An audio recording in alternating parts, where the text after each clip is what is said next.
Hello everyone, कैसे हो आप सब। एक बार पुनः स्वागत है आप सभी का हमारे अपने YouTube channel Shiv coaching classes पर। उम्मीद करता हूं दोस्तों आप सभी अच्छे होंगे और आप सभी की पढ़ाई भी बेहतर ढंग से चल रही होगी। आज की इस वीडियो में हम देखेंगे दोस्तों कि बायोस्फीयर रिजर्व क्या होते हैं तथा साथ ही साथ बायोस्फीयर रिजर्व के क्या क्या उद्देश्य होते हैं। इसके अलावा दोस्तों आज की इस वीडियो में हम देखेंगे कि सामुदायिक वानिकी क्या होती है तथा साथ ही साथ सामुदायिक वानिकी के क्या उद्देश्य होते हैं, वो भी हम आज की इस वीडियो में देखेंगे। दोस्तों इसके पहले मैं आप लोगों को बता दूं कि इसके पहले हमने चैप्टर 15 की 3 वीडियो अपलोड कर चुका है। दोस्तों यदि आप ये अभी तक आपने देखा नहीं है तो आप प्लेलिस्ट में जाकर के देख सकते हैं। हमने जैव विविधता, अभयारण्य और राष्ट्रीय उद्यानों के बारे में एक वीडियो जो है अपलोड कर दिया है, आप प्लेलिस्ट में जाकर के देख सकते हैं। आज की इस वीडियो में हम देखेंगे दोस्तों बायोस्फीयर रिजर्व क्या होते हैं, इनके साथ ही साथ उद्देश्य क्या होते हैं। तो आइए सीधे वीडियो को स्टार्ट करते हैं। देखिए दोस्तों, जो बायोस्फीयर रिजर्व होते हैं, बेसिकली बायोस्फीयर रिजर्व जो होते हैं ये ऐसे स्थलीय और तटीय पारिस्थितिक तंत्र के क्षेत्र होते हैं, यानी इकोसिस्टम के अंतर्गत आने वाले ये ऐसे तटीय यानी कि किनारे वाले क्षेत्र होते हैं और स्थलीय क्षेत्र होते हैं। टेरेस्ट्रियल तो होते ही हैं, स्थलीय क्षेत्र होते हैं, साथ ही साथ तटीय क्षेत्र होते हैं यानी किनारे वाले क्षेत्र होते हैं। और बायोस्फीयर रिजर्व जो दोस्तों स्थलीय और तटीय पारिस्थितिक तंत्र के क्षेत्र हैं और जो अपने सतत उपयोग के साथ ही साथ जैव विविधता के संरक्षण को भी बढ़ावा देते हैं। और ये ना केवल सतत उपयोग करते हैं और साथ ही साथ ये जैव विविधता यानी बायोडाइवर्सिटी के अंतर्गत आने वाली जो भी चीजें हैं उनके संरक्षण को बढ़ावा देते हैं, चाहे वो जीव जंतु हो या पेड़ पौधे हो। इन सभी को जो कि जैव विविधता के अंतर्गत आते हैं उनके संरक्षण को भी बढ़ावा देते हैं। कौन दोस्तों? तो बायोस्फीयर रिजर्व। तो बेसिकली दोस्तों बायोस्फीयर रिजर्व जो है ये स्थलीय और तटीय क्षेत्र होते हैं। और किसके क्षेत्र होते हैं? तो ये पारिस्थितिक तंत्र के क्षेत्र होते हैं जो कि अपने सतत उपयोग के द्वारा जैविक विभाजनों और यहाँ पे जैविक या जैव विविधता के संरक्षण को भी बढ़ावा देते हैं। और इसके अलावा दोस्तों जो बायोस्फीयर रिजर्व प्रोग्राम है इसको सर्वप्रथम दोस्तों यूनेस्को द्वारा 1971 में यानी 1971 में मैन एंड बायोस्फीयर प्रोग्राम, इसको शॉर्टकट में दोस्तों MAB कहते हैं। देखिए MAB दोस्तों कभी कभी शॉर्टकट में आपसे फुल नेम भी पूछा जाता है कि MAB का पूरा नाम लिखिए। तो MAB का पूरा नाम होता है दोस्तों मैन एंड बायोस्फीयर प्रोग्राम।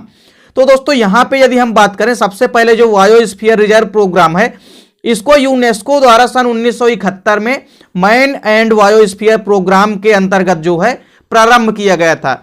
तो दोस्तों मुख्य रूप से जो बायोस्फीयर रिजर्व होते हैं ये स्थलीय और तटीय क्षेत्र होते हैं पारिस्थितिक तंत्र के, जो कि अपने सतत उपयोग के द्वारा जैव विविधता या जैविक विविधता के अंतर्गत आने वाले जीव जंतुओं पेड़ पौधों का संरक्षण करते हैं। और साथ ही साथ दोस्तों इस बायोस्फीयर रिजर्व की जो स्थापना है man and biosphere reserve programme के अंतर्गत 1971 में प्रारंभ किया गया था। अब देखिए दोस्तों यहां पे हम बायोस्फीयर रिजर्व के जो भी उद्देश्य होते हैं यानी प्रमुख ऑब्जेक्ट क्या क्या है, बायोस्फीयर रिजर्व प्रोग्राम बनाने के प्रमुख उद्देश्य क्या है वो हम आपको अब बताएंगे। तो देखिए जो बायोस्फीयर रिजर्व के प्रोग्राम है दोस्तों इसके मुख्य रूप से कई सारे उद्देश्य हैं। देखिए पहला उद्देश्य क्या है दोस्तों कि लंबे समय तक आनुवांशिक विविधता का संरक्षण करना।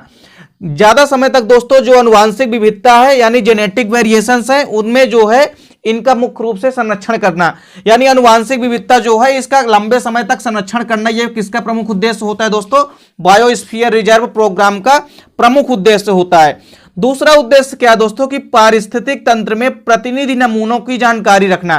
पारिस्थितिक तंत्र के अंतर्गत आने वाले जो भी गतिविधियां हैं उसकी सबकी जानकारी या इंफॉर्मेशन को एकत्रित करके रखना, यह भी बायोस्फीयर रिजर्व का प्रमुख उद्देश्य होता है। अगला क्या है दोस्तों कि अंतरराष्ट्रीय सहयोग में वृद्धि करना। इसके द्वारा दोस्तों अंतरराष्ट्रीय यानी इंटरनेशनल लेवल में भी आपस में सहयोग में वृद्धि की जा सकती है। अगला है दोस्तों कि जैविक संसाधनों के उचित प्रबंध को बढ़ावा देना।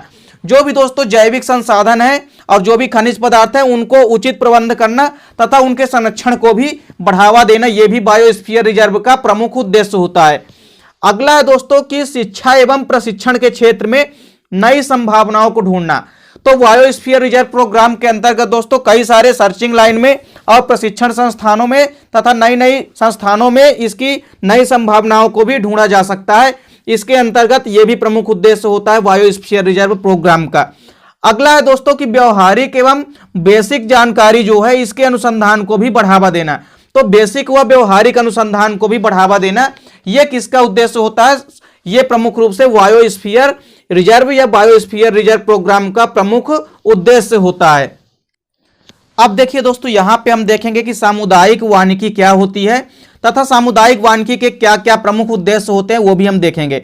तो देखिए, सामुदायिक वानिकी की यदि हम बात करें दोस्तों, तो बेसिकली सामुदायिक वानिकी जो है यह 1976 में यानी 1976 में शुरू की गई थी। और 1976 में शुरू की गई यह एक परियोजना है जिसके द्वारा वनों का विकास किया जाता है तथा साथ ही साथ संरक्षण भी किया जाता है।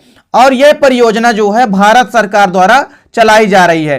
तो सामुदायिक वानिकी दोस्तों मुख्य रूप से 1976 में शुरू की गई एक परियोजना है जिसके अंतर्गत वन्य जीवों के विकास तथा साथ ही साथ संरक्षण जो है इनका मुख्य रूप से किया जाता है।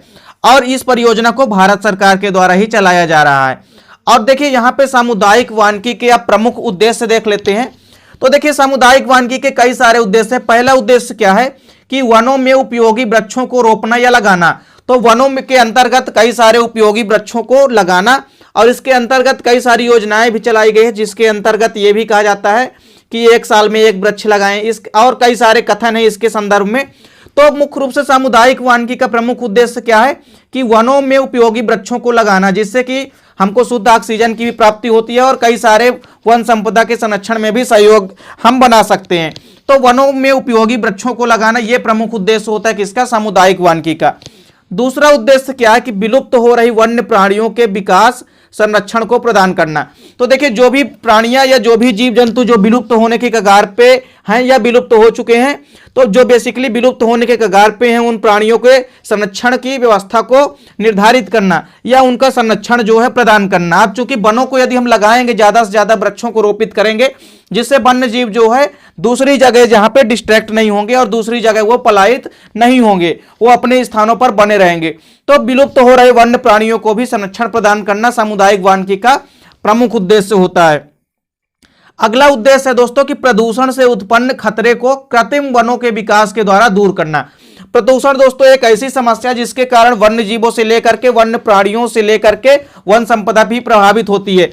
तो जिस कारण से दोस्तों यदि हम ज्यादा से ज्यादा वनों का विकास करेंगे और सामुदायिक वानिकी का विकास करेंगे, जिसके द्वारा प्रदूषण को भी कम किया जा सकता है और कृत्रिम वनों का विकास भी किया जा सकता है, जिससे कि प्रदूषण ऑलरेडी धीरे धीरे कम हो जाएगा।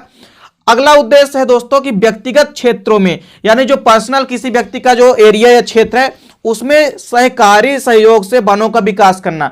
वहां पे दोस्तों सहकारी सहयोगों से मिल करके वनों का विकास करना, ये सामुदायिक वानिकी के प्रमुख उद्देश्य होते हैं।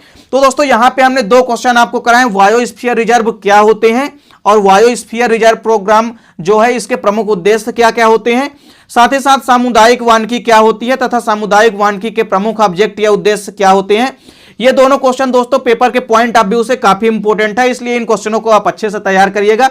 उम्मीद करता हूं दोस्तों वीडियो पसंद आई होगी। दोस्तों वीडियो अच्छी लगे तो लाइक और कमेंट कीजिएगा, साथ ही साथ दोस्तों के बीच शेयर कीजिएगा। मिलते हैं दोस्तों नेक्स्ट वीडियो में, तब तक के लिए जय हिंद, वंदे मातरम।